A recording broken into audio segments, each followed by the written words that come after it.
আর নিজের পড়াশোনা আমি মাদ্রাসায় পড়ালেখা করেছিলাম। মাদ্রাসায় পড়ালেখার পরে ডাক্তারি পড়েছি এবং তারপরে এখন রাজনীতির সাথে সম্পৃক্ত। এখানে আমার মনে হয় গল্পটা খুব পরিষ্কার।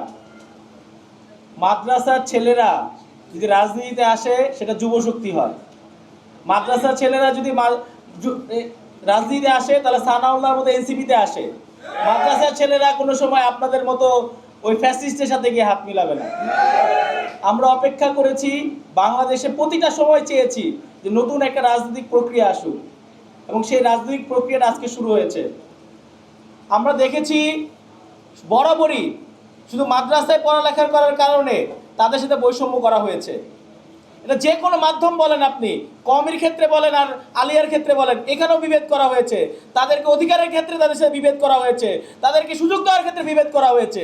এই বিভেদগুলো জমতে জমতে আজকে আমাদের 5ই আগস্ট হয়েছে, নাহলে কিন্তু হতো না। এবং এই বিভেদগুলো যদি হতে থাকে তাহলে আগামী দিনেও সেম জিনিসটা হবে, কারণ বৈষম্য যেখানে থাকবে আন্দোলন সেখানে হবেই। তা আমাদেরকে মনে রাখতে হবে যে বৈষম্যহীন বাংলাদেশ যদি গড়তে হয় সেখানে আমাদের একতা দরকার। সেই একতাটা কিভাবে সম্ভব? আমাদেরকে একসাথে বসতে হবে, আলোচনা করতে হবে, কার কি চাওয়া পাওয়া সেগুলো আমাদেরকে নির্দিষ্ট করে বলতে হবে। কিন্তু এই যে আজকে ঐক্যমত কমিশন, তারা বসতেছে একটা দলকে সুবিধা দেওয়ার জন্য আলোচনা চলতেছে, যে আলোচনা কোনো শেষ হচ্ছে না।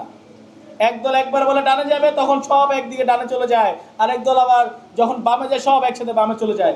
এই ধরনের বৈষম্য দিয়ে আগামী দিনে বাংলাদেশ চলবে না। আমরা যেটা বলতে চাই যে আজকে আলেম সমাজ বাংলাদেশের সবচেয়ে যারা যেই জায়গাটা তারা নির্ধারণ করেছে, তারা বাংলাদেশের ইসলামিক রাষ্ট্র হিসেবে সেখানে তাদের যে অবদান, জুলাইতে তাদের যে অবদান, এটাকে কোনোভাবেই কিন্তু অস্বীকার করার কোনো উপায় নাই। তো আমরা বলতে চাই যে আজকে এই যুব সমাজকে একত্রিত করে যুবশক্তি এনসিপি যে বাংলাদেশ গড়তে চায়, সেখানে আমাদের সবাইকে ঐক্যবদ্ধ হতে হবে এবং সেই ঐক্যবদ্ধের যাত্রায় আমরা সবাই একসাথে কাজ করব। আজকে প্রথম আপনাদের সবার সাথে আমাদের আলোচনা হয়েছে, আমরা বসেছি, একটা পরিচিত হয়েছে, কিন্তু এরপরে যত আন্দোলন সংগ্রাম হবে যুবশক্তি আলেম সমাজ একসাথে কাজ করবে ইনশাআল্লাহ। সবাইকে অনেক ধন্যবাদ। ধন্যবাদ ডক্টর জাভেদুল ইসলাম ভাইকে। এ পর্যায়ে বক্তব্য রাখার জন্য অনুরোধ করছি বাংলাদেশ খেলাফত মজলিসের কেন্দ্রীয় নায়েবে আমির, খতমে নবুয়ত বাংলাদেশের কেন্দ্রীয় মহাসচিব, দেশের প্রখ্যাত আলেম, নগর ভবন কেন্দ্রীয় মসজিদের সম্মানিত খতিব হযরত মাওলানা মুফতি মহিউদ্দিন রব্বানী বক্তব্য রাখবেন। মাওলানা মুফতি মহিউদ্দিন রব্বানী।